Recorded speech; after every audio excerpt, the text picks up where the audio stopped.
Hi, girlies. I'm Felicity. And I'm Ravi. And we're the hosts of the Grim and Tonic Book Club.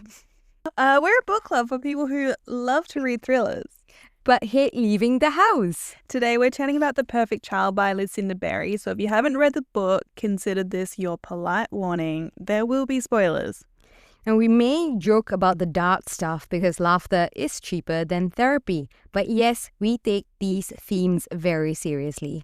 So let's get into it.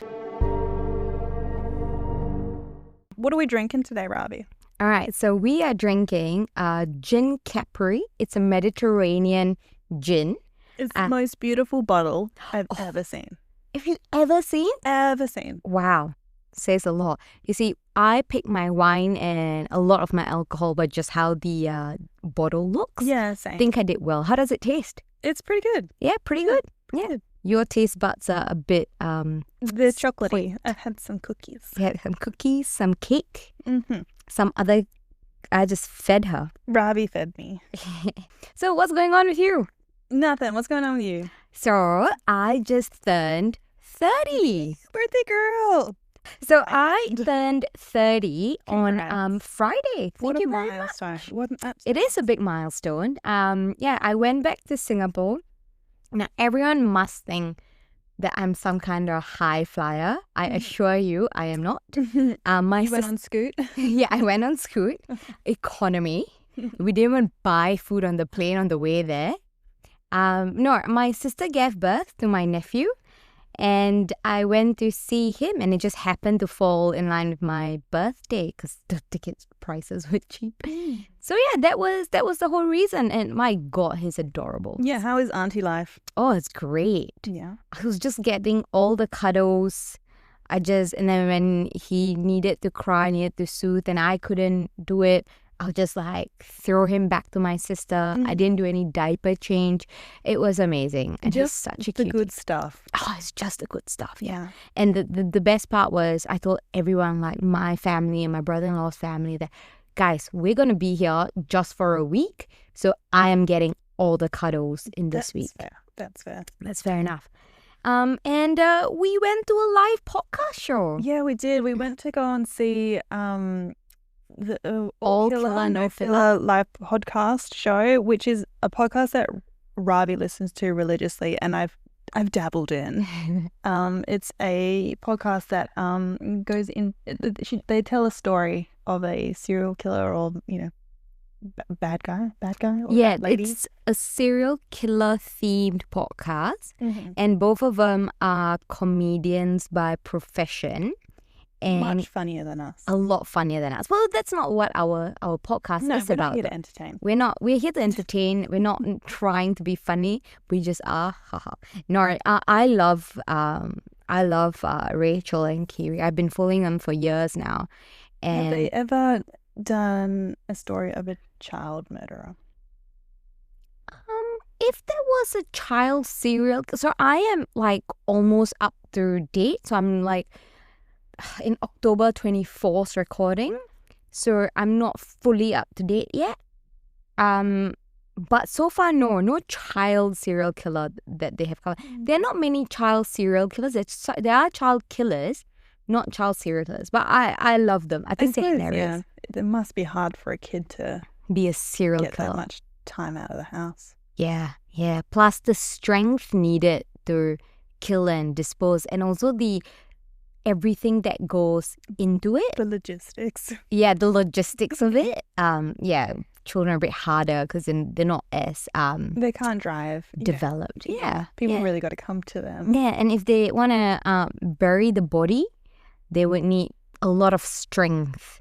Would we say that Janie in this book is a serial killer? I don't know what sort of requirements you have to go from just a normal murderer to a serial killer. It's about 3 kills and over. Okay. So as long as you hit like 3 kills and over, you are technically considered a serial killer. Mm-hmm. And the term serial killer only came about in like the 1970s. So before that, people weren't generally considered serial killers. But yeah, so Janie almost hit that threshold of being a serial killer. Do we count the cat? I think it's persons to be coined as a serial killer. Unfortunately, I don't think cats are allowed in the cast. Good enough. But no, okay, so we love the podcast show and we are manifesting that one day we can do it. Oh my God, it's going to be us one day. Oh, good, yes. Come on, guys. Support it. All right, let's talk about the book. Let's get into the book. Hang on, I'm just going to have a little sip. I haven't had a sip yet. Let's try this. Ooh. Ooh. She likes it. This is very nice. Very Mediterranean. I feel like I'm on a boat. It's very botanic. Yeah. I never thought I would describe gin as botanic. I know, it is. It's different to the Japanese gin. Very different. That's a bit more citrusy. Yeah. This is more flowery. Anyways. Anyway. All right. This is our first Lucinda Berry book. This is my first Lucinda Berry book that I have read. And she is a former psychologist and is a leading researcher in childhood trauma. And so I believe her books come from a very like a psychology background. Interesting. I think she definitely she pulls out that sort of stuff in her books. In the book that I read anyway. Yeah. I actually love that she's using her expertise in her professional field. Yeah. And using those experiences to write it. I thought it gave the book a very fresh perspective. Yeah. She is quoted as saying that everything I write is loosely based on my personal experiences with clients or from traumatic stories someone's shared with me in real life, which is terrifying. That I don't know if this is a true story or if it stemmed from something, but it must have stemmed from somewhere. Yeah. In her experience or in conversations that she's had these situations. Yeah. I mean, definitely. I have read cases where, well, not as young as 6 years old, but 9-year-old children accused of murder. There was that case in the UK years back where 2 9-year-old boys murdered a 2 or 3-year-old boy. So it's more common than what we think that kids can be murderers. Don't say that. I have little children. Oh, I'm sorry. It's very uncommon. It's very uncommon. Kids are angels. Once they cross the 18 years of threshold, then they become... Yeah, that's when that's when the trouble starts. You're right. You're absolutely right.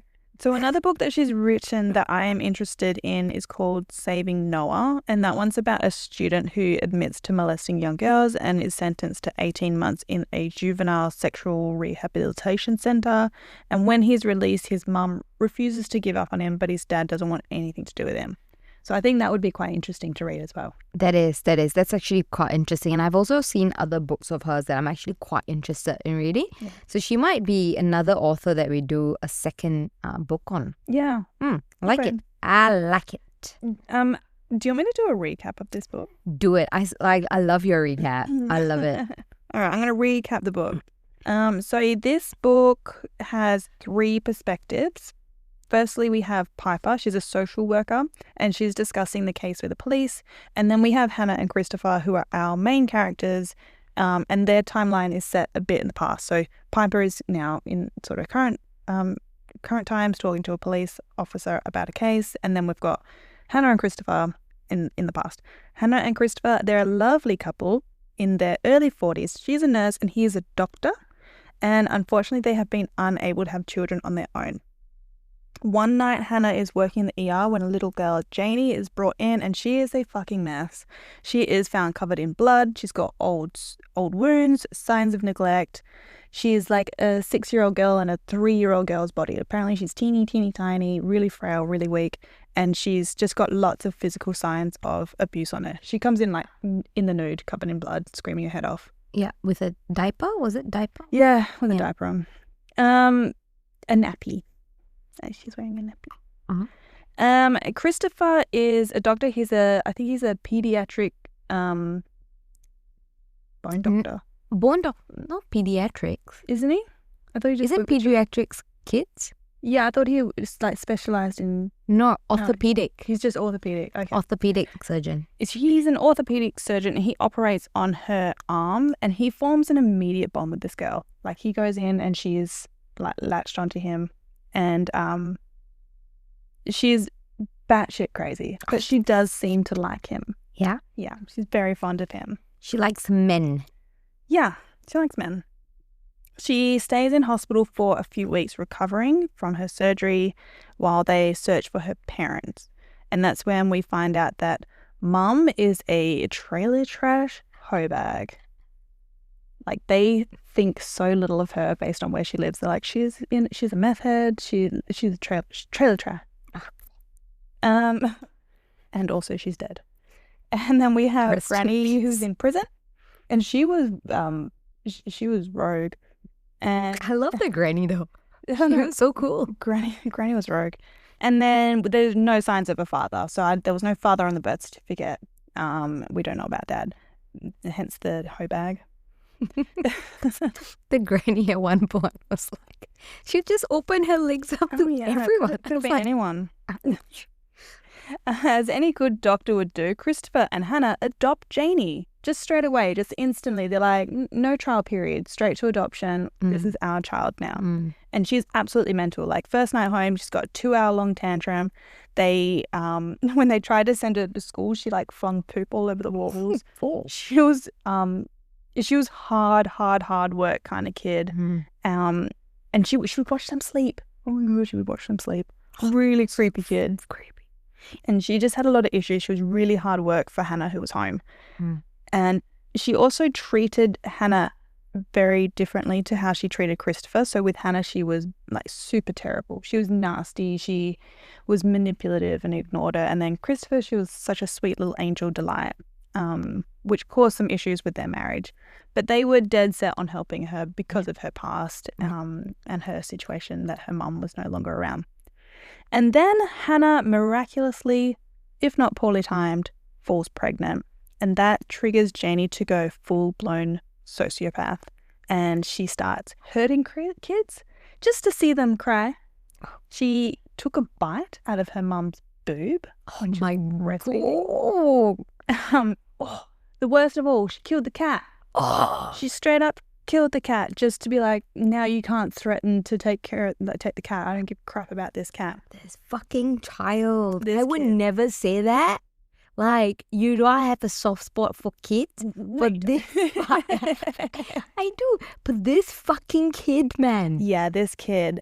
So this whole time she is seeing a psychiatrist, and apparently an excellent one. And she's diagnosed with reactive attachment disorder. And basically, Hannah cannot deal with her anymore and completely loses her mind. Yeah. And this is when we get to the good stuff. Hannah tried to kill Janie by drowning her in the bath. She just gets to a point where she's like, her mind is gone. Yeah. She can't cope anymore. Yeah. She's postpartum and she's like, this kid is evil and I have to drown her in the bath. And in doing that, she accidentally bashes her little baby's head. And he ends up hospitalized. He does come out of it after surgery. It was very scary. He is ultimately okay. Hannah gets institutionalized for postpartum depression, and then Janie goes to live with Hannah's sister while they're sorting out this mess with the baby in the hospital. This is when Christopher finds a journal that Hannah was writing, detailing how she thought that Janie was the devil and she was afraid of her, and then she plotted the death. So there was like clear evidence sign that this was a premeditated attack. Yeah. On Janie. So during this time, there's an investigation into child abuse. Hannah is in hospital. Janie's living with the sister, and then, oh my God, the sister dies. I did not see that coming. No, I did not see that one coming. The sister dies, and then they go and look at the nanny cam.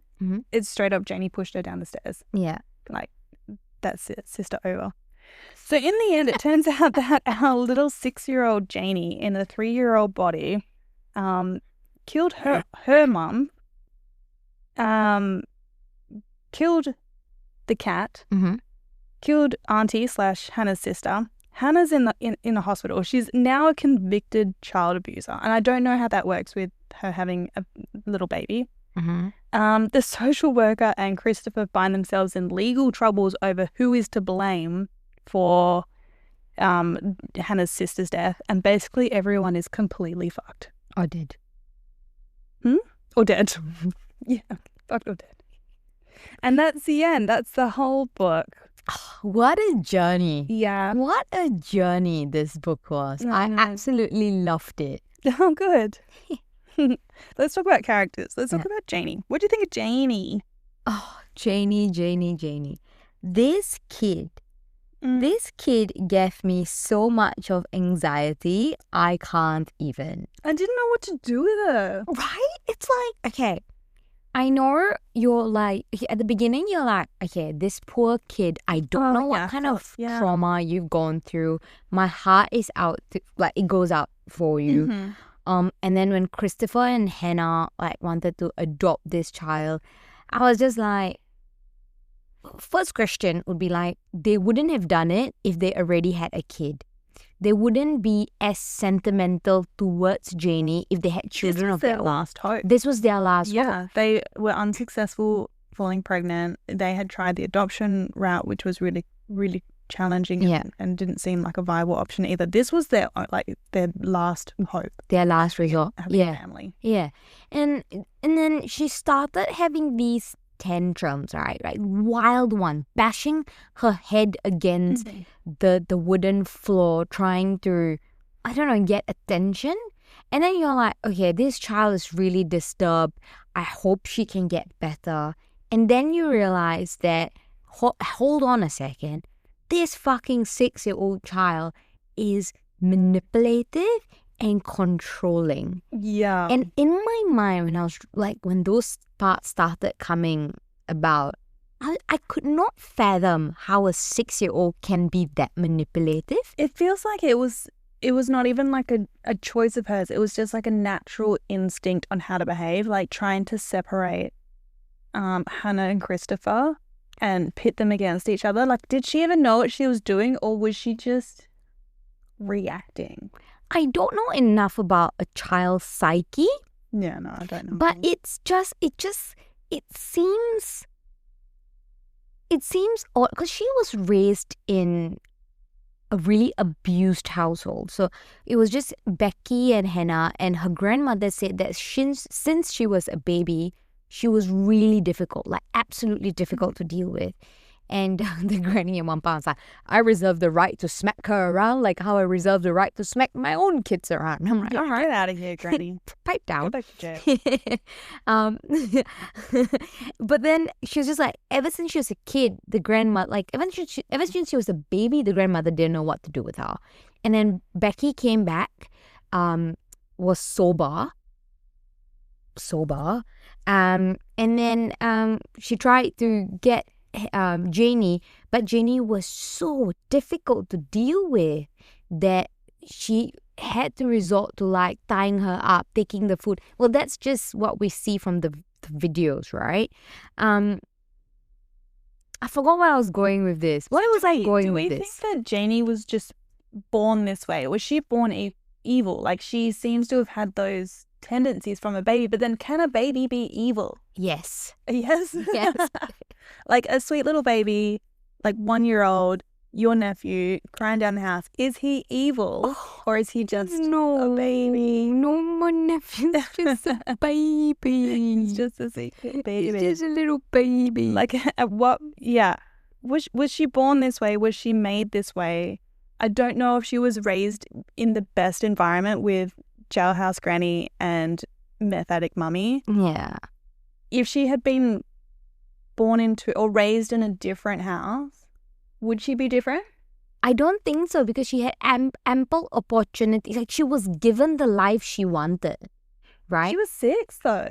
But that was she came with damage. Yeah, she came with gone, great, I got what I want now. We good. No, she came with damage, right? But she had enough that she went for, I don't say enough therapy, but she had opportunity to work on herself. I don't know whether this is a conscious or subconscious decision, but she had therapy with Rhonda, she had therapy with Dr. Chandler, and she had multiple other therapies. If it was solely a nature versus nurture sort of thing. She had the perfect environment to help her, but she refused to accept the help. She refused to again, I don't know how a child's psyche works. I think you're expecting it too much from a 6-year-old. Like, they don't have those skills. Even the ones that are completely like, my little kids. Not like they have their moments where they're difficult. They don't have that sort of processing ability to go, oh, I'm getting what I want. Yeah. Like we're good. Yeah. They're still wild. I think it's expecting too much of a child to be like, now that you're in a nice environment, you should behave nicely. No, but like there's also a lot of traumatized kids, and that's what like the book from like the Dr. Rhonda and Dr. Chandler's perspective was from. Like, it's not like there are a lot of children. I mean, unfortunately, there are children who are abused, right? Whether it's child abuse or the various kind of abuse. Now, these doctors have put together different kinds of steps and processes and activities to help the kid not only with the transition, but also to help them settle down in their new life. And whereas Janie was like a bit manipulative in that regard, so like there was nothing anybody, science people, anybody could have ever done to help this kid, because she was gone. Yeah. She was born evil, that no help could have ever helped her. There are kids who would throw massive tantrums, right? But then when you give them a bit of love, after a few weeks or a year, because the doctor said it takes them a year to calm down. After a year, they would start adapting to their life and adjusting to it. But she sort of reverted back completely because she was psycho. It wasn't so much of the help, the environment. I think she was just feeling that way. I don't know. I don't know either. I don't know. This book is so interesting because I think there's a lot of things in here that it's not black and white. It's not right or wrong. There's so much gray area in this book that this is why I find it really interesting to talk about. And while I normally it's not one or the other. It's not nature or nurture. There has to be like a combination of them both to foster this behavior or this outcome. Yeah. So normally, like you can be born bad or born, with certain tendencies. But if you're in a loving and caring environment, it's not going to flourish to the extent that Janie's got to, and vice versa. Like you can be born completely stable, and then be a victim of like abuse or trauma. Yeah. And it will just bring something out. And normally I'm like, you need both. You need both of those things in order to create the kind of child that Janie has become. Yeah. But then also I'm like, nah, she was born evil. She was a little demon child. She is a demon child. But like I do want to know, if she had been born into the family, if she was raised by Hannah and Christopher from, 1 day old, would she be different? I don't think so. Yeah. I don't think so. Only I'm going solely. I know the grandmother had her own issues, and she was nowhere near being like the perfect caregiver. The perfect child. The perfect granny. The perfect granny or perfect caregiver for this kid. I just think she sort of described the situation quite well, where she would just cry and cry and cry and stare at nothing for hours, and the other bits and pieces. Like, I don't know whether that's a telltale sign of whether there's something psychologically wrong with this kid.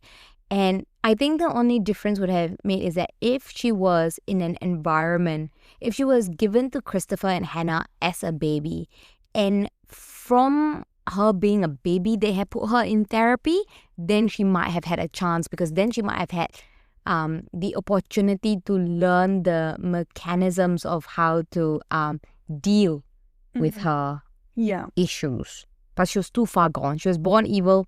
But she had issues with Hannah because she had issues with her biological mum.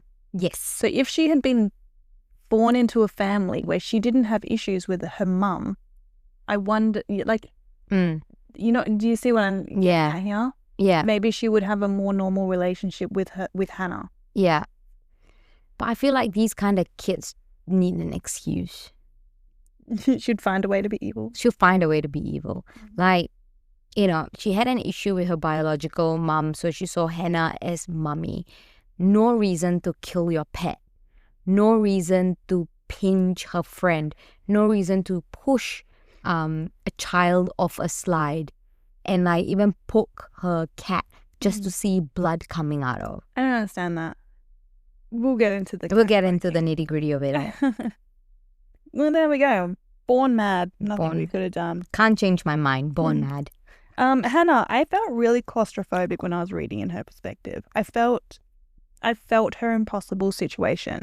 Like, I felt her being at home, panicking and stressed and not knowing what to do. And it was difficult. And when she did fall pregnant, I was like, oh my God, what are we going to do? Yeah. Like, I really felt her panic. You could see that Janie was not going to cope. Yeah. And I was just really worried for everyone, rightly so. And I hated that when she was suffering afterwards, after she'd had her baby, that nobody saw her. Yeah. I just felt really sad for her. Yeah. And scared. Yeah. Like, her mum and her sister were so involved, like, during she was pregnant. But, like, there was no one after she gave birth, No, and I mean, you do... I don't know. We don't expect... Yeah. We don't expect people to be around all day, every day. Yeah. But I just wish that... Maybe I wish that Christopher, being a doctor himself, would have paid more attention to Hannah and the signs that Hannah was showing about her panic and stress. Yeah. Instead of putting all of his attention into Janie. Yeah, that's what really frustrated me about Chris. Like, and a lot of the things he did, I mean, you talk about Chris and his tick, but a lot of the things he did, like, I'm like, bro, you're a doctor. I know, you're a doctor. How do you not know this is you're a doctor, but still, you would have done a psych rotation. Yeah, I've seen Grey's Anatomy. I haven't, but I know they need to do a psych rotation. Like, you study about postpartum depression. Like I think he was so tunnel visioned. Yeah. I don't think he was a clueless man. I think he was trying his best. He was such a frustrating man. Yeah, but I think that he was just inherently optimistic. Yeah. And that blinded him to like the situation at home. Yeah. And it blinded him to Hannah's behavior. Yeah. I just felt for Hannah. Like, the only person who would, like, her sister sort of at the beginning didn't really believe her because Janie... Until she had a sleepover. Until she had the sleepover for, like, multiple days when Cole was born. And she's like, this kid sucks. Take it back. Yeah. And then her mum, her mother-in-law, like, nobody aside from Dr. Chandler actually believed her. And I cannot imagine how frustrating it must be when you're trying to voice your concerns only to be constantly shut down by the person who's supposed to be on your team. And also shut down by the person who is at work every day and not at home. Yeah. Yeah, to be like, oh, no, honey, she's not doing that. She's not manipulating you. She's not doing this. When, like, the doctor's like, no, she straight up is, Christopher. Janie is manipulative. And these are issues that you need to deal with. He's like, absolutely not. She's 6. Yeah, she's like, she's 6. Couldn't be. Yeah, I mean, I understand where you're coming from, that she's 6 years old, but you also need to give some credit to your wife. Yes, to your wife and to the doctors and the people around you who are telling you there's a situation at hand. Yeah. And you need to pay attention. And I think, even after what happened with Hannah's sister, and he was like, oh, well, it was an accident. And he wanted to protect her, and I don't know if make excuses for her is the right word, but like he wanted to give her like the benefit of the doubt and be sensitive to her trauma, which is the job of a parent. Yeah. He did do the job of a parent trying to protect Janie. He's probably a lot more so than Hannah. He was like, Janie is my child. Yeah. But he didn't help her by doing that. Yeah. Like, no one got helped by him turning a blind eye to it and going, everything is fine, we'll work it out. Yeah. Nobody was actually, like, coming out of the other side better. Yeah. Like, even when, okay, killing the Allison part came later. But even when he killed, like, he knew she stole Hannah's phone. He knew it. Yeah. And then he knew... But that is, I mean, like, in the scheme of things, that is very minor. But it is the manipulation. It is the manipulation that he needed to be like, yeah, oh, okay, like, you know, I don't understand why this kid is like, and why I'm siding the child over my wife. Yeah. You know, like, you all need to be a unit. Team. Yeah. At that point, when he said, no, Hannah, I found it in the couch. Yeah. But he didn't. Yeah. He chose a team. He chose the team, 100%. And then, like, points when he made excuses for Janie when she pinched her friend, when she poked her kitten till the kitten bled, and when she killed the kitten. Like, these are all things where you needed to be like, hang on a second. Yeah, alarm bells. Alarm bells, exactly. And he's going, no, we'll work this out. Yeah. She's just an abused little girl. She's a poor girl and she's lovely to me.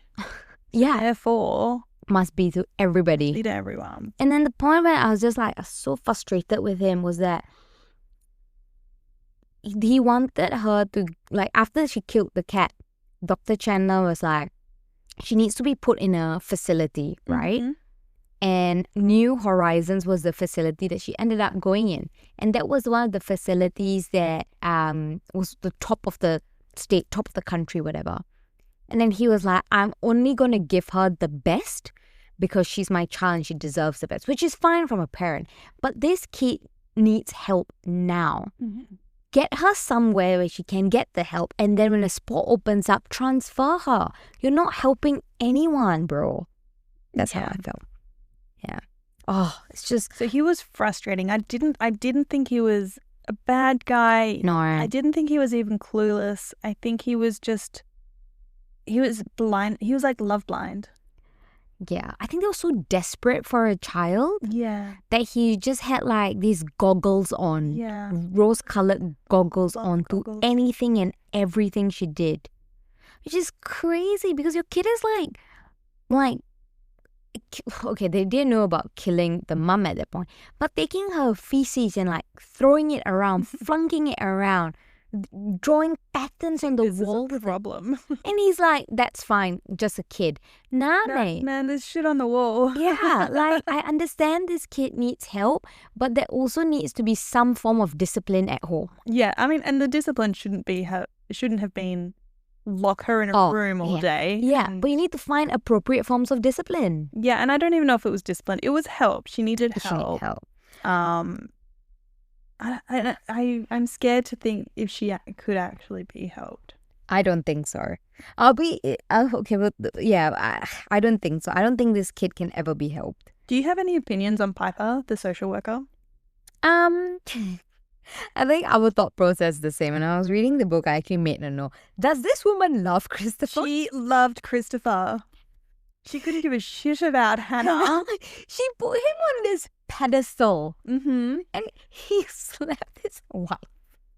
He did slap his wife. He slapped his wife. And then she's like, oh, yeah. And then she's like, oh, yeah. But... yeah. I run domestic violence workshops. And I tell women that it's not okay. But Christopher's not like that. No, it was just tense. He was just tense. A lot was happening, making excuses. It was just a little slap. Like at every point, he was making excuses for. Yeah. She was making excuses for. Even at the end, she's like, "I have to go warn Christopher. Yeah. Hannah will be fine. I have to warn Christopher. Warn Christopher." Yeah. So she was for sure in love with Christopher. The part where I laughed. I was just like, when she was like, Christopher is not the kind of guy you date when you're in high school because he's not a bad boy. He's a good boy, but he's the kind of guy you want to marry. And I was like, Piper needs therapy. You are part of the problem. Piper needs therapy. All right. Should we get into some of these discussion questions? Because I have some real doozies that I want to talk to you about. Yeah. Firstly, are there any particular scenes that really stuck with you as being like gross? Like really hard to read or like you're flashing back into your mind? This whole book. The whole book. No, I think I think the part where there were quite a few things. So the first one was spreading her poop, her feces on the wall. You're not good with the poop stuff, are you? I don't like it. And also, why wasn't she falling sick? For 1 year, she was just like spreading her feces on every wall, Washed her hands. flunking it around. And you're like, washed my hands. It's not under my little nails. I love that there's like murder and child abuse and everything. You're like, yeah, but the poop scenes. It was horrific. It was horrific. I'm okay with the poop. I have 2 small kids. I've wiped their bums.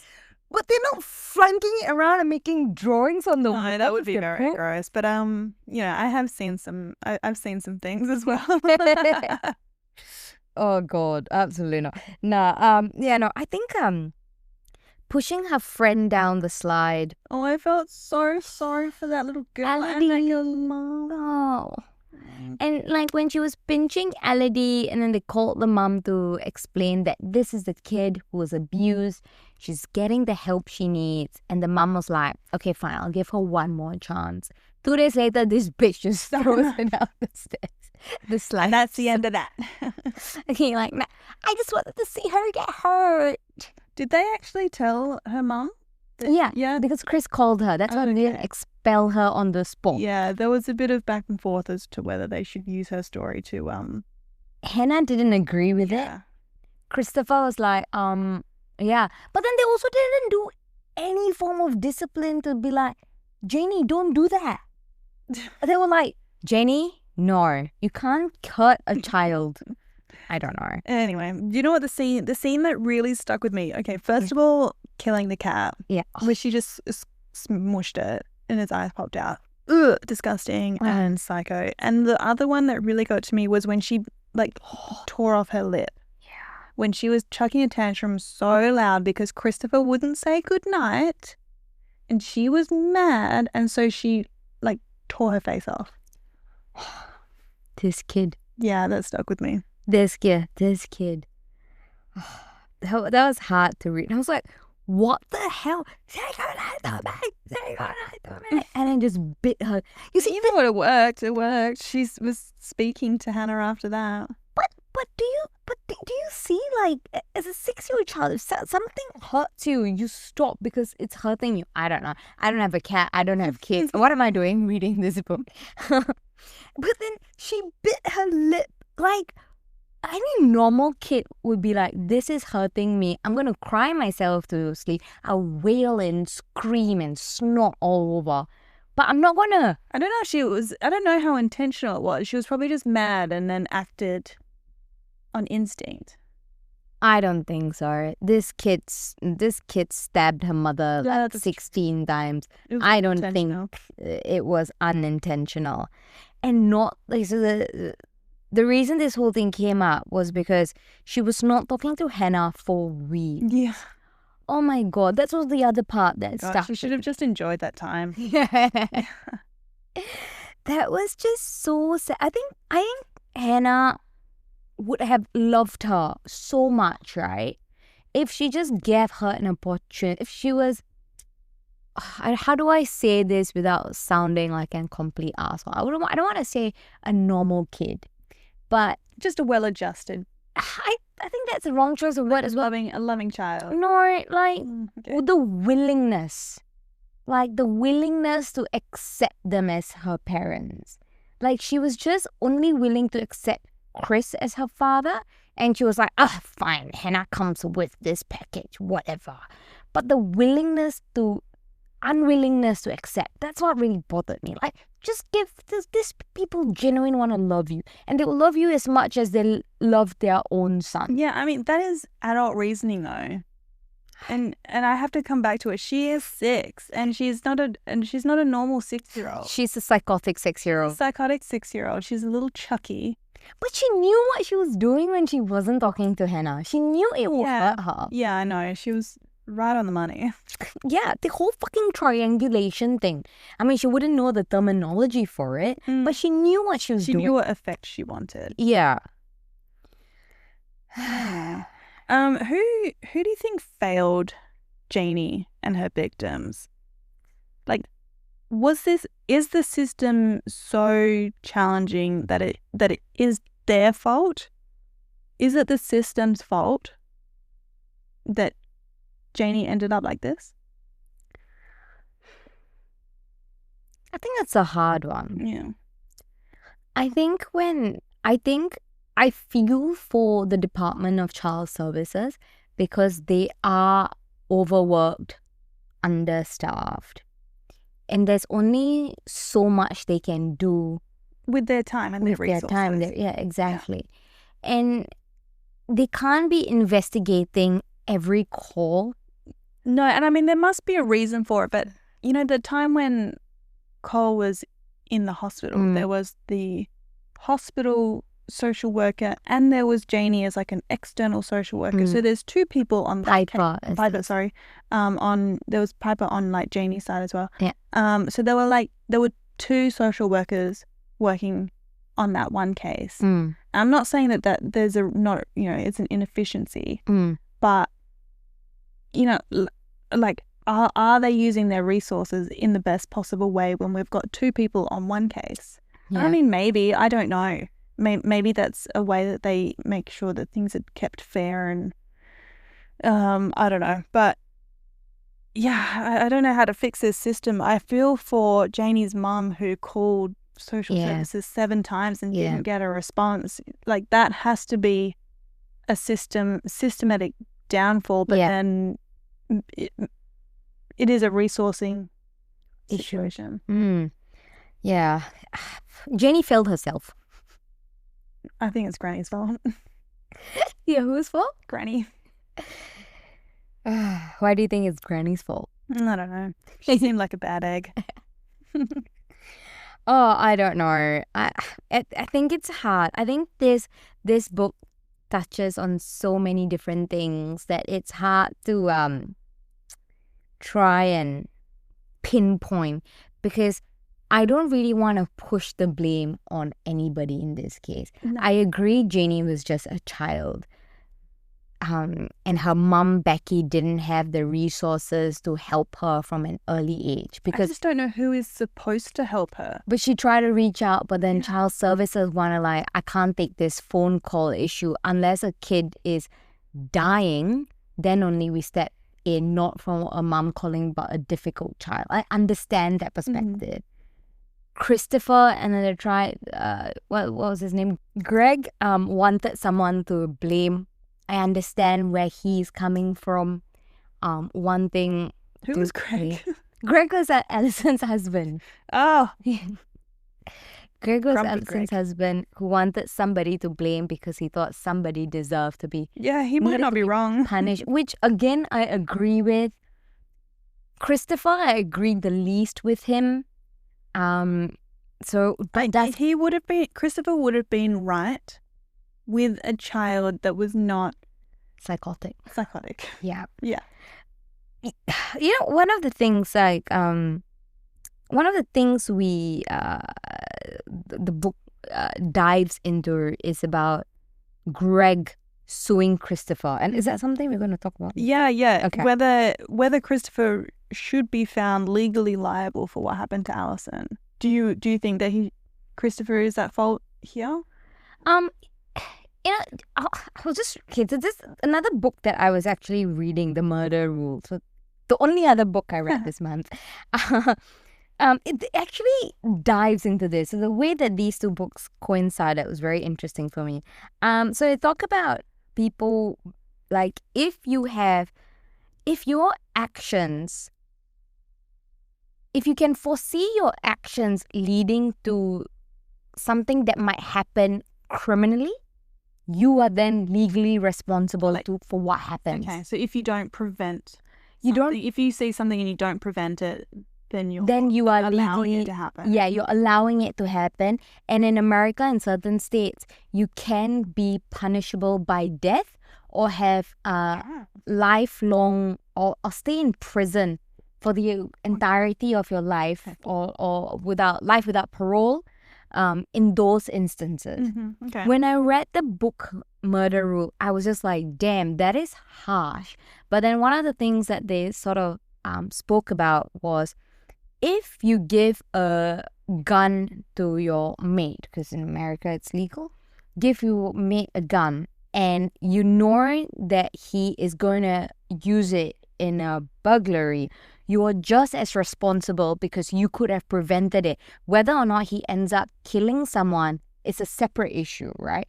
Might be from like 5 years for a burglary or 10 years, whatever the term is, as compared to life imprisonment if he actually murders someone. But you giving him the gun enabled him to go and kill something. You're an accomplice. You're an accomplice of that. Yeah. So bringing that situation back.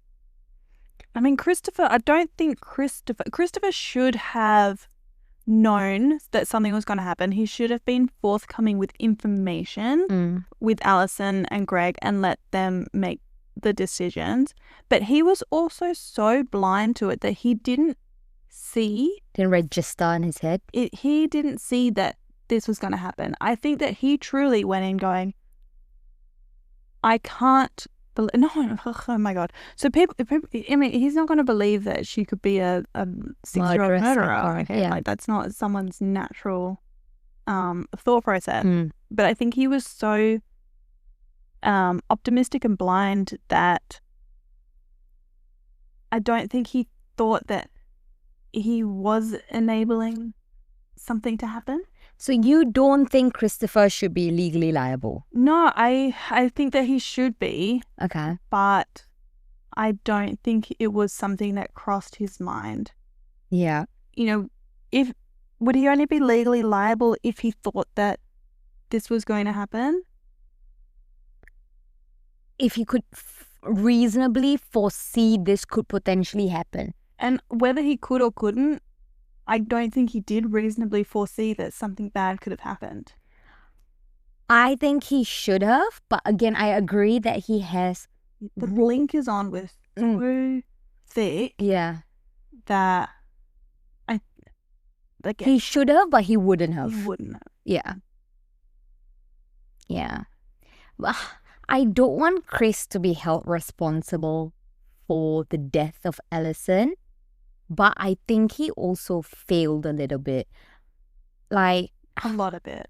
A lot of it, yeah. He failed a lot. Like, I mean, I get the perspective of they are embarrassed, and even Hannah is embarrassed.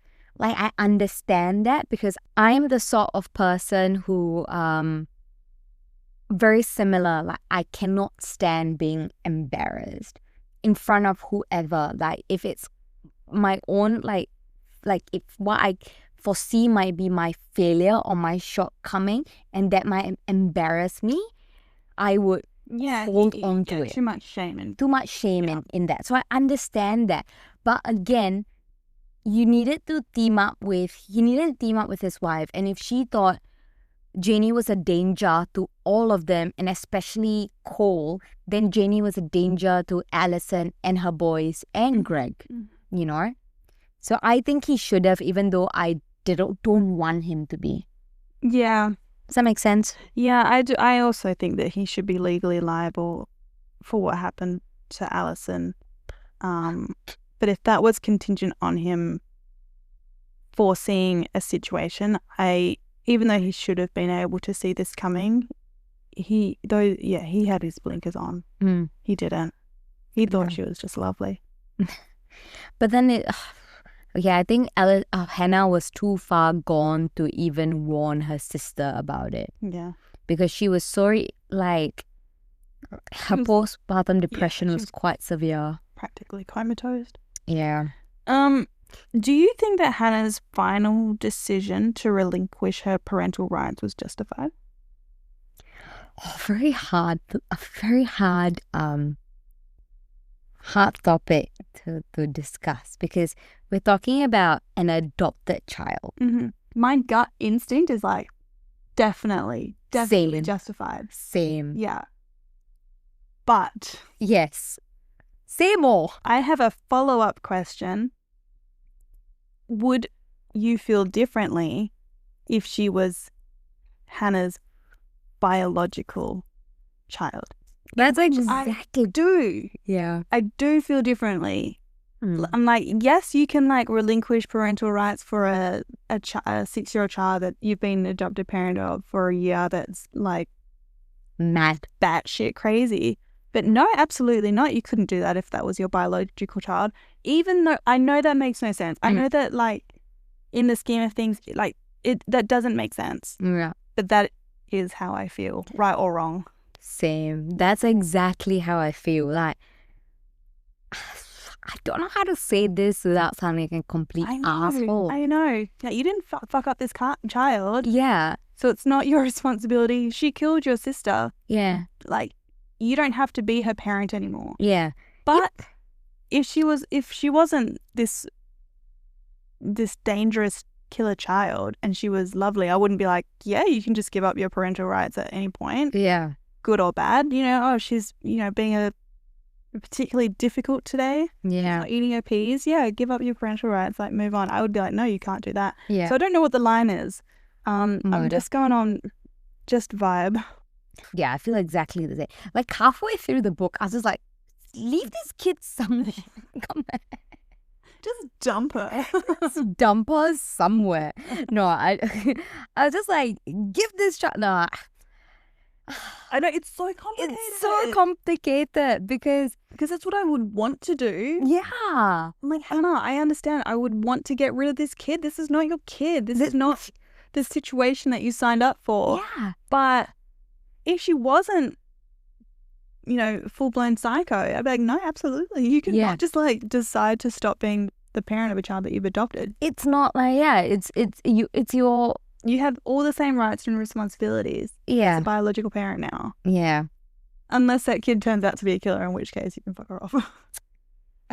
It's very hard because there are plenty of serial killer parents who don't abandon their kids, but if they were adopted, they would abandon them in a heartbeat. Yeah. It's a really complicated matter. Do you think that... Yeah, there's no right answer to... No. There's no right answer. Well, there probably is a right answer and it's not the one that I said, but that's just how I would feel. No, that's okay. Our opinions are valid. Thank God my children are not crazy. Do you think that Christopher would have been as forgiving if Janie wasn't 6, if she was 16? No. Mm-hmm. I think he wouldn't. I think he would go into it with more thought about the matter. Mm-hmm. I don't know if that's like the right way of describing it, but because when he first met Janie, to him she looked like a 3-year-old, and up to the point of surgery, she was like a toddler to him. How old are kids when they stop being toddlers? 4. Okay. So 3, I don't know.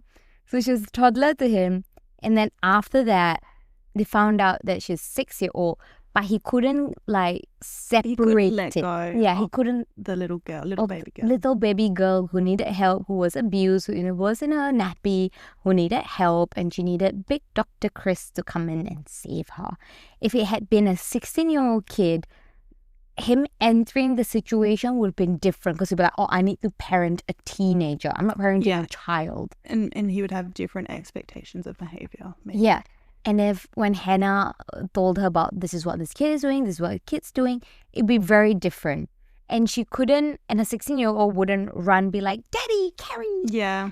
You know, so then that bond wouldn't have been there. You know, so I think he would be very different, and he would have been like, nah, get rid of this child, because it would started off as a foster. I don't think it would have been, I don't know if it would have been a get rid of her. No, I mean like get her adopted to another family because they were emergency foster parents. Yeah, it wouldn't have gone through. It wouldn't have gone through adoption is what I mean, not like kill the kid. Just take her out. That's what Janie does. Yeah, Janie's got a gun. Cooler Janie. Yeah, I tend to agree. I think he would have different expectations of Janie if Janie was older, and he probably wouldn't have sided with her quite as hard, because he came in with expectations of like a 3-year-old or a 4-year-old. Yeah. and gave her a lot of rope because of it. What do you reckon Janie's future's like? What does she look like now? Imagine 18-year-old Janie. Man, that thought is scary. I know. That thought is absolutely scary.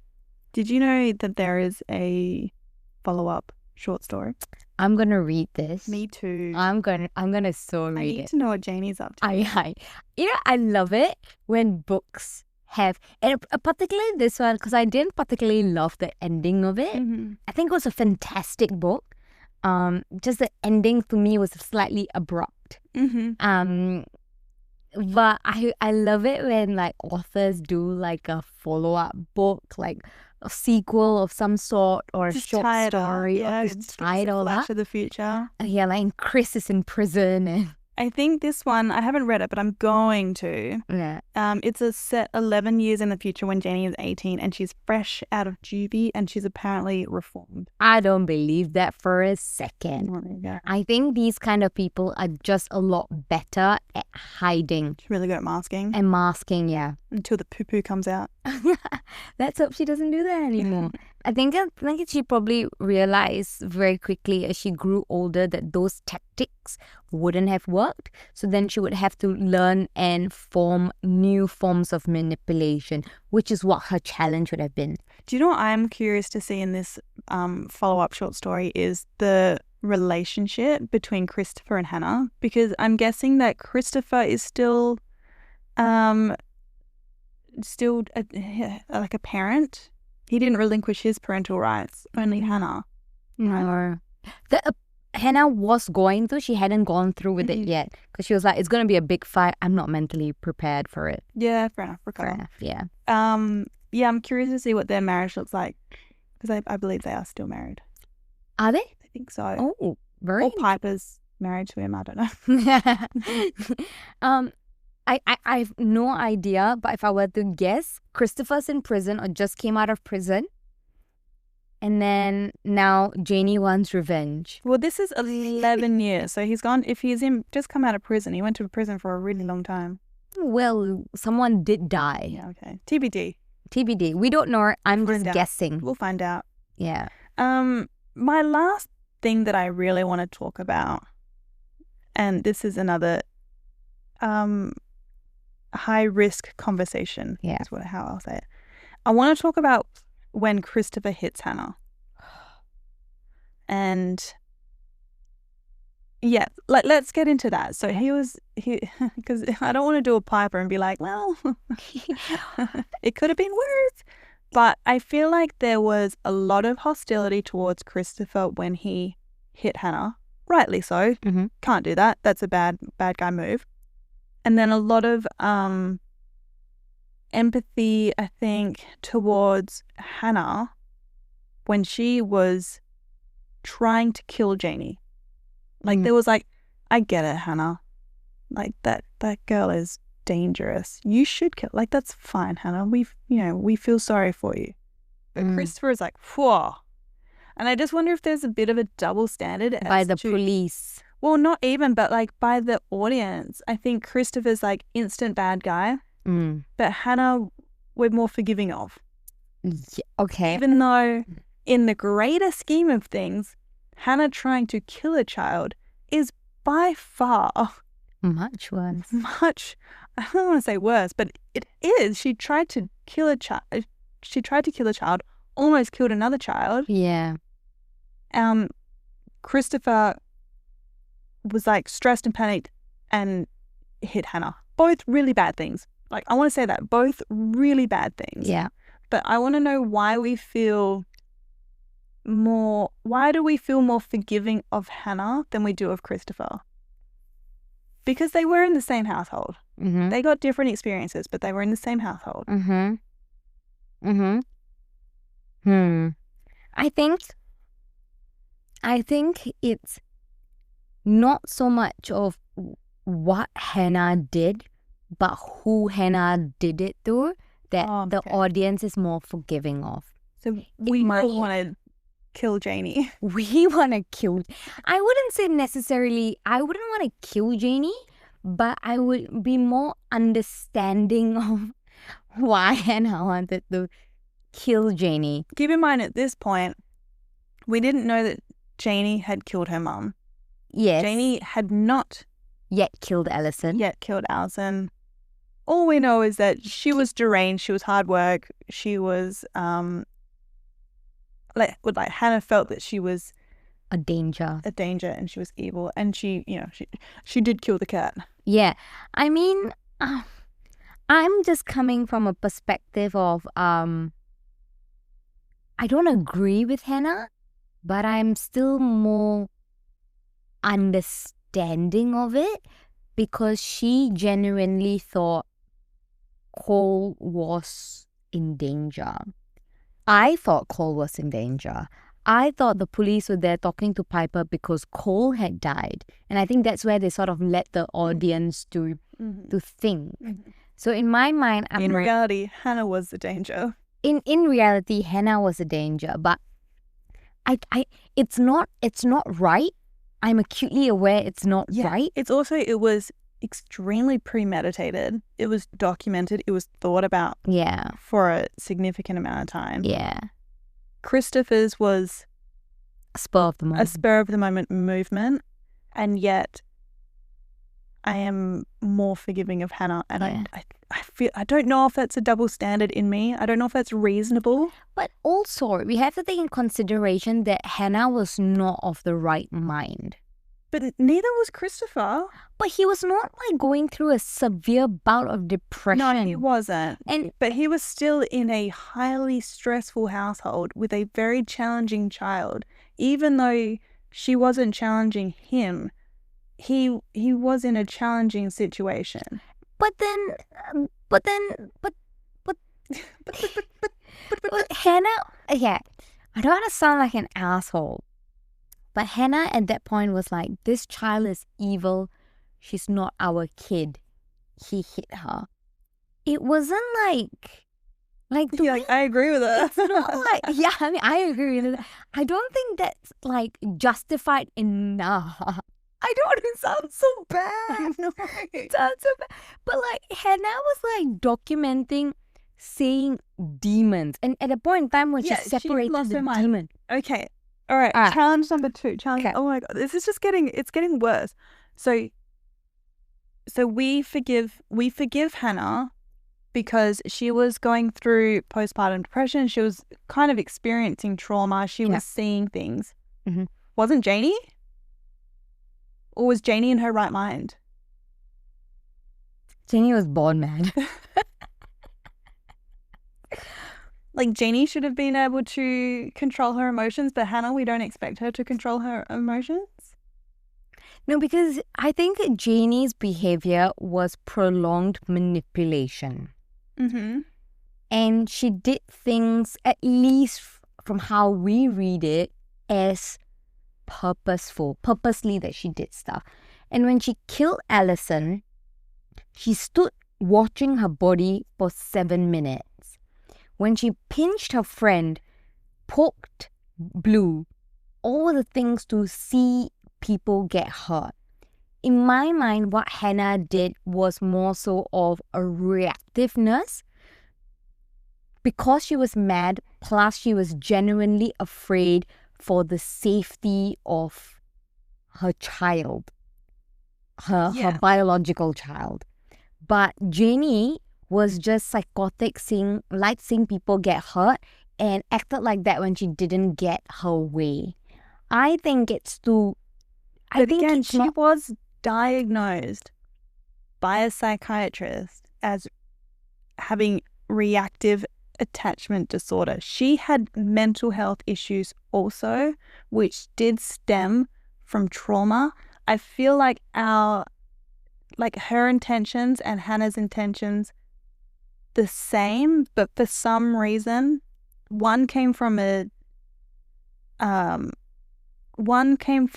I think Hannah was being very protective of her child, although ultimately she was the one that hurt him. Whereas She didn't laugh. we laugh at the trauma. It's cheaper than therapy. But yeah, Janie, it did seem like her intentions were different. I don't know. Okay, I'm going to pose something else to you, right?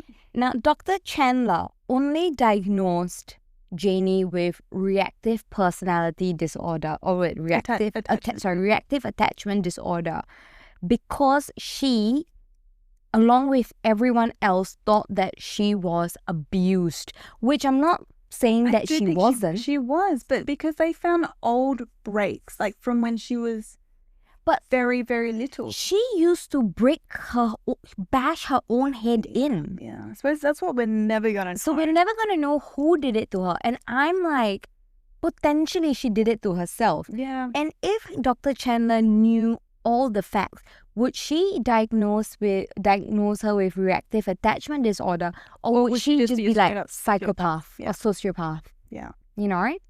So I don't think her having the reactive attachment disorder is the be it and end it of it all, because I think it's a lot more complicated. That's potentially not the correct. I don't think it's the right diagnosis. I don't. There was one scene, I think it was when we were talking to Granny, where she was talking about Janie's eyes going black.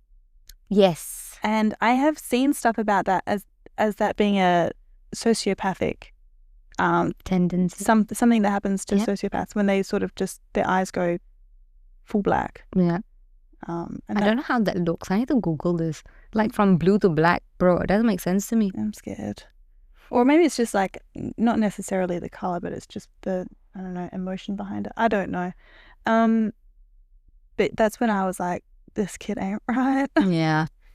Yeah, exactly. And that's where you start be like, was Becky really the problem? Yeah. Or was she so desperate? Or was she protecting herself? Yeah. And she had to lock her in a closet because she couldn't do anything else. That's what Hannah ultimately did to her as well. Yeah. Protecting herself. She protected herself. Yeah.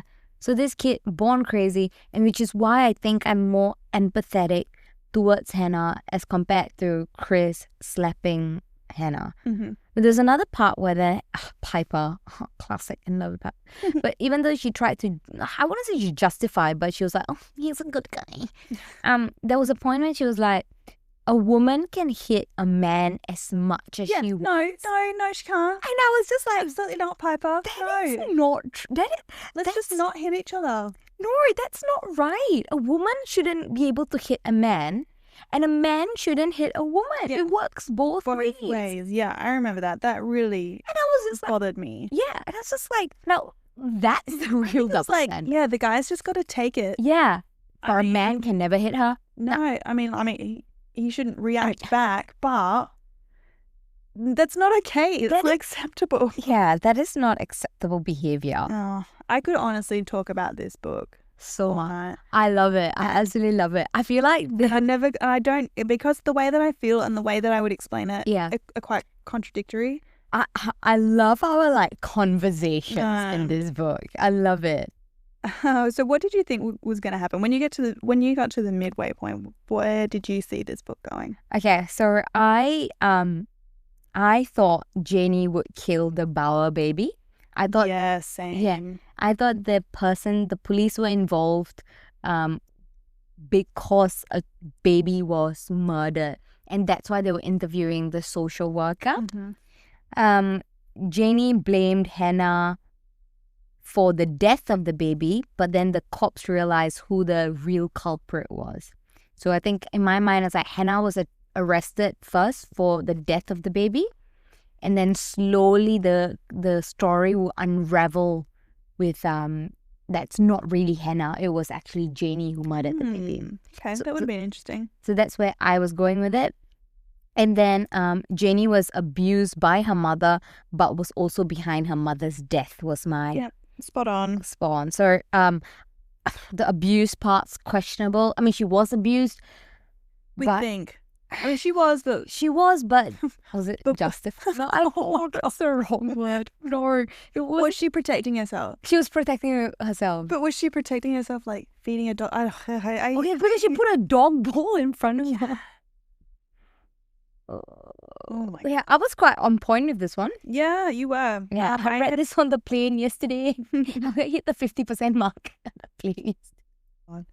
You couldn't put it on socials because you left it too late. Yeah. All right. My mid-book predictions was that Janie killed her mom, and that Hannah and the baby weren't going to make it out alive. They did barely. They're barely holding on. I was also really hoping at the start for a Natalia Grace situation. I thought that she was going to be like a 20-something-year-old woman in the body of a 3-year-old. You know with the pot, because we discussed this in the last episode as well. So when I was reading it, in my back of my mind, I was like, is it going to be that? When they said that they checked her like bone density, whatever. Yeah, and she was a 6-year-old. It's like, damn. Yeah, I thought the same. In my head, I was like, Flicker's going to be so disappointed. Yeah. All right, let's get into some reviews. I'm going to read some reviews from fellow Fable peoples. Okay. Okay, review number 1 says, this was a disturbing story, but in the best way. The only reason it didn't get 5 stars is because there were moments that felt repetitive and I found myself not even paying attention to them. But overall was a really great read and surprising turn. I didn't find it repetitive. I was pretty good with it. Maybe I think people got sick of the poop. The poop? I think they talked about the poop a lot. You've got such a problem with the poop.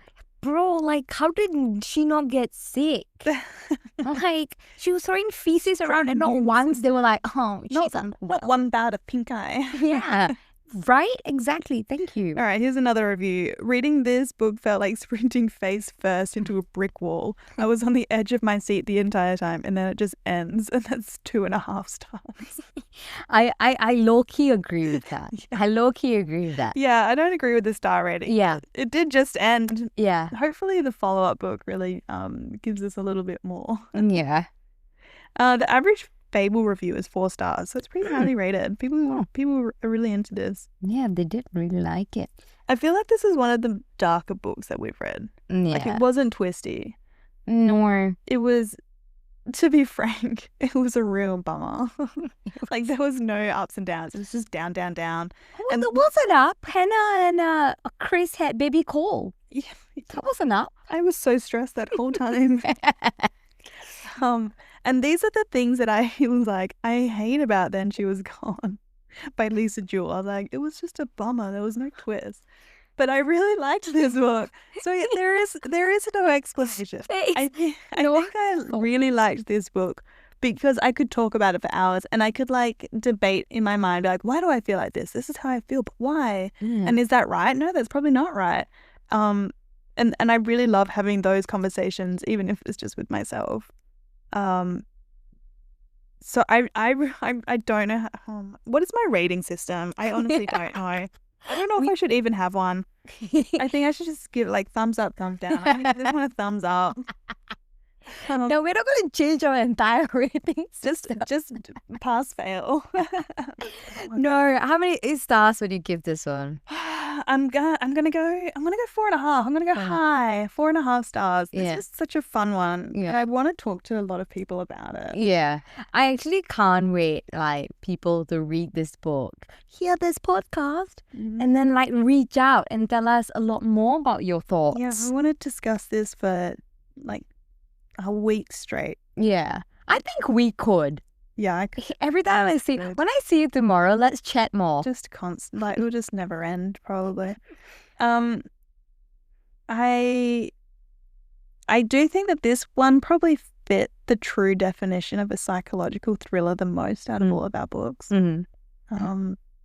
Which is I don't know, neither here nor there. Yeah, because a lot of the books, even though it's advertised as psychological thrillers, quite a lot of them are mystery. Yeah. Mystery thrillers. Or like domestic thrillers. Yeah. This one was truly psychological. This was very psychological. That's my review. I'm going to give it 4.5 stars. I thought it was great. I won't talk about it forever. I probably wouldn't recommend it to everyone. I would recommend it to a lot of people, actually. But if someone was like open to a semi-disturbing book, I'd be like, read this one. Yeah. And then come and talk to me for 15 hours. What do you think? I thought very complicated book, very complicated scenarios. Sort of, I think we're both struggling with what we know is right versus how this book made us feel. Yeah. Because it's the way that neither one of us would react to a situation that involves a child or involves anyone in that situation. Like abandoning your kid because they're difficult is not something that we are okay with, but like for some reason we are okay with it. For some reason, I would make all the same decisions that Hannah has. Yeah, I absolutely would. I mean, maybe not killing Janie part, but maybe leaving her in Canada and coming back. I think a lot of sympathy was garnered here because Janie was a 6-year-old child who looked like a 3-year-old child. And then in your mind, you're like, whenever there's like a helpless kid, you have to save the kid. It's just like human nature. And 99.99999% of the time, you're right that this is a helpless kid who needs help. But unfortunately, it just wasn't the situation. This one was born mad. This one was a dud. This kid was a dud. Throw in the bin. Oh, I love it. I really enjoyed how this book challenged what was morally right and what was like instinct right. Yeah, like that was the sort of the main debate of this book, right? And look, not everyone's gonna have the same opinion, and that's okay. You're entitled to your opinion. This is ours, so don't come at us. Look, we would try and drown it too. Don't ask. It's like how far do you go to excuse the excuse of a behavior? That was the whole debate with Hannah and Chris. So could they and should they have done more for her? I think it's also how far would you go to protect your child? And in this case, Hannah had decided that Janie wasn't her child, Cole was, and so she was going to the nth degree to protect Cole, whereas Chris was saying, no, Hannah's my child. Hannah's my wife. Janie is my child, and I will do everything to protect her the same way that I would protect Cole. And he has the right sentiment in doing that, but he actually didn't protect anyone. No, yeah. But I honestly don't think Hannah would have abandoned Janie or loved Janie any less than her own biological child. I genuinely believe that if Janie was not a fucking psycho. But if Cole comes out a fucking psycho, what do we do then? What is Hannah meant to do? Relinquish her parental rights? Stop loving the child? I don't know. This is why we are accountants. Yeah. I never want to be a psychologist. I would love to be a psychiatrist. Oh. I would love to be a psychiatrist. Because they don't give you any proper conclusion to anything. Oh, you just want to get the tea.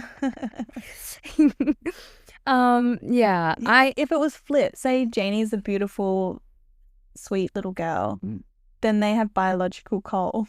Yeah. Cole's a psycho. Yeah. Then what do we do? Is it fair enough for her to want to protect Janie? Is Cole a murderous psycho? Yes. Then lock him up in a facility. Cole murders Christopher. Lock him up in a facility. And relinquish parental rights? I don't know how easy it is for biological parents to relinquish their rights. Adoptive parents, you can relinquish your rights through the court system because they're like, this is not what we signed up for. This is not what we were but people adopt out their children, not all the time, but they're babies. You know, them up for adoption, or they just leave them at the fire station. Yeah, but then that's like a crime to do that. You leave him at the fire station. Yeah, no, but like you can only up to a certain. Adopt out. I don't actually know what the rules are on adopting out children, but anyway, that's not the conversation. If she thought he was a murderous psycho and she wanted to do that, I would support her decision.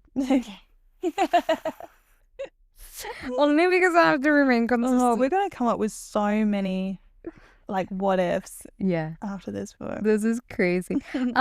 It did keep me on my toes. I was like, the fuck did this kid do now? I was like, get rid of her. She's poison. Just stop the fucking poop. Just stop with the poop. she pooped. Do anything else, just not the poop. She took off a fucking nappy and pooped on the living room rug. My God. Little monkey. Yeah. I wish the ending, I agree with that Fable comment where I wish the ending would have been a bit better, because the ending was just like they opened the door and the police was there and that was it kind of thing. So I think I'm sort of, I would have given this book a much higher rating had it not been for the ending. I think I'll give it the same as you, at a 4.5 stars. I want to know your rating after you read the short story. I wonder if that's going to change your rating. Okay. TBD. All right. Put it on social. Yeah. So, because I think this would be a 4.9 book for me. Hey, Round up. last episode you said you're pulling your Ravi. So now that is We can cement. Maximum is quarters. No. You can't do 0.9. No. Oh my God. 4.9. This is how Hannah felt. I'm the Jane. You're the Janie. Ouch. No, 4.9. If that is your threshold, bro, you wouldn't last a day with Jamie. 4.9, get rid of her. Time to go. Time to go, Ravi. You stuck with me for Where are you going to put this on our top 10 list? Okay. Is it taking out number 1 spot? I want to give it the number 1 spot. Yeah? I think it fit every, like, you know how we talked about, like, emotional, like, feelings for me, plus the psychological thriller aspect of it. I think for me, it checked every single box, aside from the stupid ending. But it did for me. So I want to put it at number 1. Let's give it number 1. I did like it more than Rock, Paper, Scissors, which is our current number 1. Yes. We're gonna take that one down. It's taken number 1 spot. Yes. This is our number 1 out of our top 10. We have 6 in our top 10 now. Very nice. Let me do the list. Number 1, The Perfect Child by Lucinda Berry. Number 2, Rock, Paper, Scissors by Alice Feeney. Number 3, Beautiful Ugly, Alice Feeney. Number 4, A Flicker in the Dark, Stacey Willingham. Number 5, Keep It in the Family, John Mars. And number 6, Pretty Girls by Karen Slaughter. That's our list. That is the perfect list. Did you read any extracurricular books, extra credit books? I did. I was telling you earlier, I read The Murder Rule. Look, guys, I know I only read like 2 books this month, which is The Murder Rule and this one. I read it. I had to read a physical book because my husband bought me one. Oh. And I think that should count as 2. It doesn't. It does count as a workout though. It was a workout. One of our friends gave us a bookmark, so I finally put it to use it. It said, "Fuck off, I'm reading," and I put it up on socials. It was brilliant. Sorry, The Murder Rule. Hannah, another one. Hannah Rockaby transfers school to join a college that's known for its work around the Innocence Project, and they help prisoners when they don't have any other avenues of appeal. And then they think that Hannah is driven and passionate about saving lives, but she's only there to destroy one. Actually, it's a very interesting book, not as suspenseful, and a little bit dramatic. But you know what? I really enjoyed it, and it was explaining the entire murder rule concept that we were talking about earlier. I don't know, but I really liked it. Yeah, how many did you read? You know, I'm so proud of you. I was lonely this month without you. Without what? Without you. Oh yeah. Where did I go? Oh, that 1 week. Yes.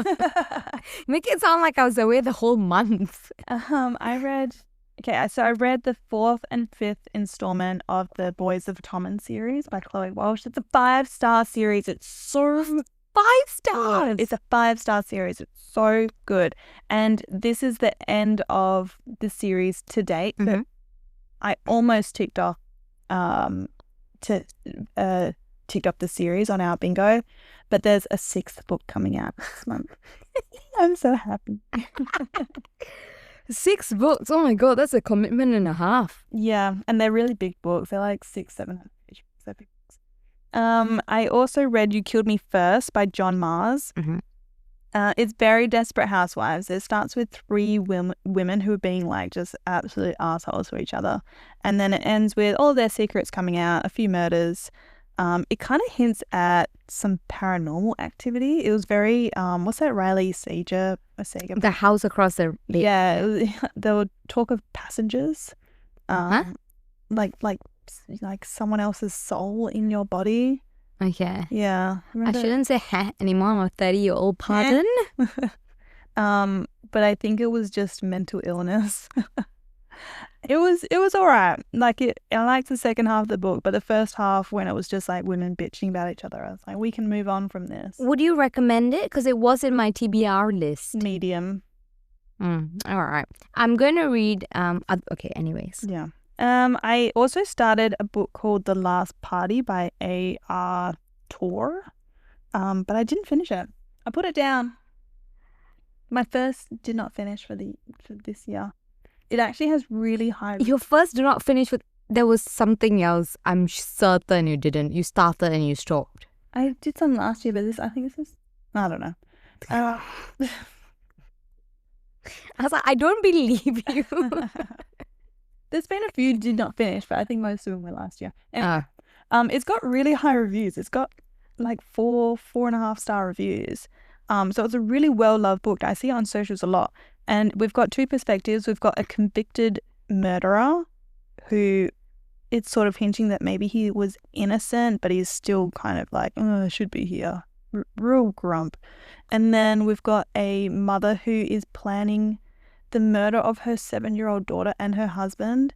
And I just, like, at her 7th birthday party, she was going to do it because that's how the serial killer, like, he murdered children at a birthday party, and she was like, I'm going to do that and show them what's good. And I just hated it because I have a 6-year-old daughter.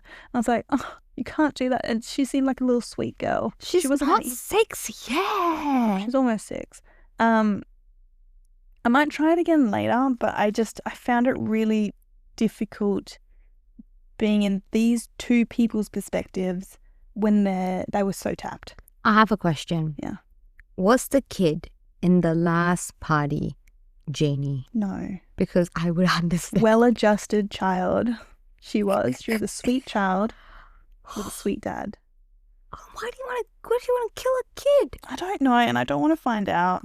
It's her child. It was anyway, Janie. So yeah, I stopped at like the 25% mark. Maybe I'll try again. I don't know. I don't know if I can bring myself to it. And the last book that I read is The Big Beautiful Life by Emily Henry. So this is a romance. It's brand new. It's out. It's only just come out this month. Oh, wow. And it's 2 writers, and they've been invited to spend a month with a very high-profile ex-Hollywood socialite.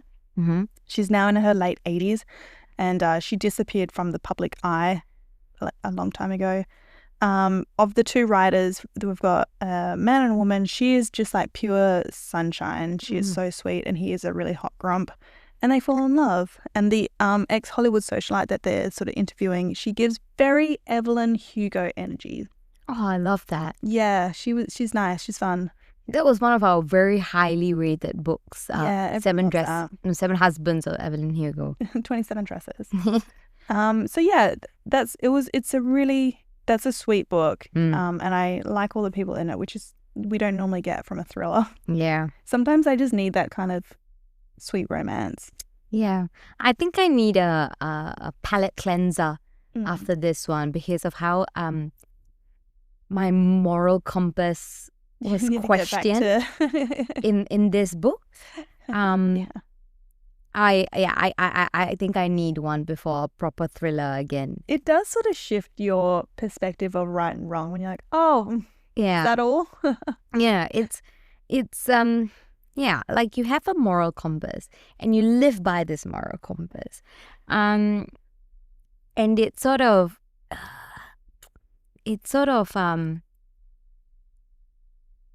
debated every moral compass I sort of have. Yeah. Which I didn't like, but I really enjoyed reading. I don't like myself after this conversation. I still do. But I don't like how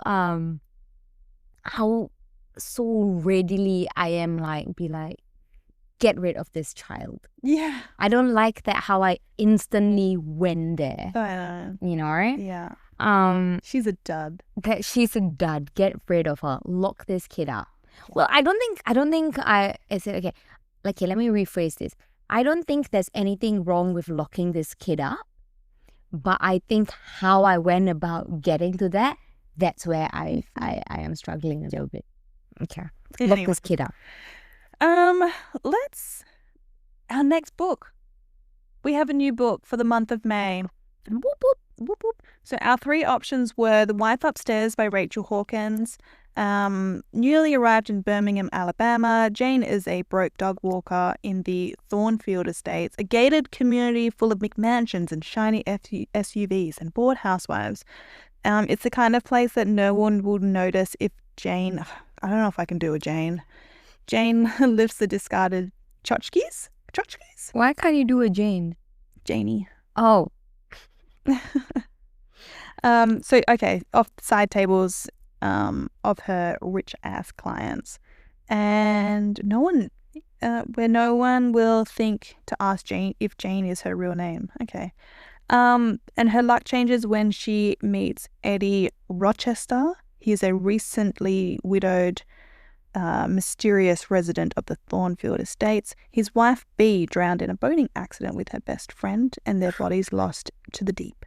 Jane can't help but see an opportunity. Not only is he rich and brooding and handsome, aren't they all? He could offer her the kind of protection she's always yearned for. This one I see in socials a lot as well. Oh, really? There's also a... this gives me very housematey vibes. Yeah, there's also a McFadden book called The Wife Upstairs. The what book, sorry? McFadden. Okay. Yeah. The other book that we had is Behind Closed Doors by B.A. Paris. I don't know if I can read this. Oh. You might have to read this one for me. Everyone knows a couple like Jack and Grace. He looks wealth... He has looks and wealth. He has looks and wealth. She has charm and elegance. He's a dedicated attorney who's never lost a case, and she's a flawless homemaker. So pretty. So pretty. Stunning. You like to get to know Grace better, but it's difficult because you realize Jack and Grace are inseparable. Some might call this true love. Others might wonder why Grace never answers the phone, or why she can never meet for coffee, even though she doesn't work, or why there are such high security metal shutters all on the downstairs windows. And some might wonder what's really going on once the dinner party is over and the front door has closed. Again, very housemaidey vibe. Very housemaid. And the last one was I Let You Go by Claire McIntosh. In a split second, Jenna Gray's world descends into a nightmare. Her only hope of moving on is to walk away from everything that she knows to start afresh. Desperate to escape, Jenna moves to a remote cottage on the Welsh coast where she's haunted by her fears, her grief, and her memories of a cruel November night that changed her life forever. Slowly, Jenna begins to glimpse the potential for happiness in her future, but her past is about to catch up with her, and the consequences will be devastating. Would you like to know which book won? Definitely. All right, drum roll, please. It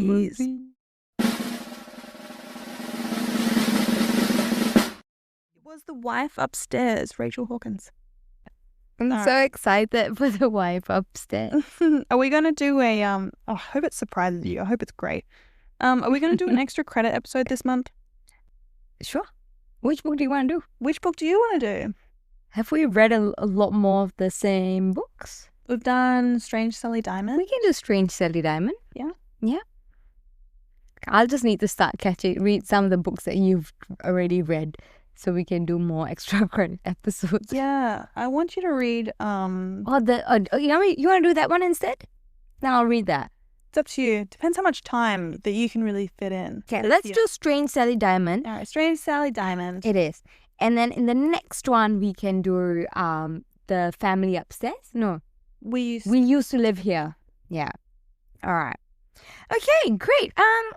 thank you so much, you guys, for listening. Yeah, next book club will be Friday, the 6th of June. So put it in your diaries and then follow us on socials at Grim Tonic Book Club to join in on our book club chat. Yeah, this was This was a very long episode. Yeah, we're going to have to cut this down. Soz, guys.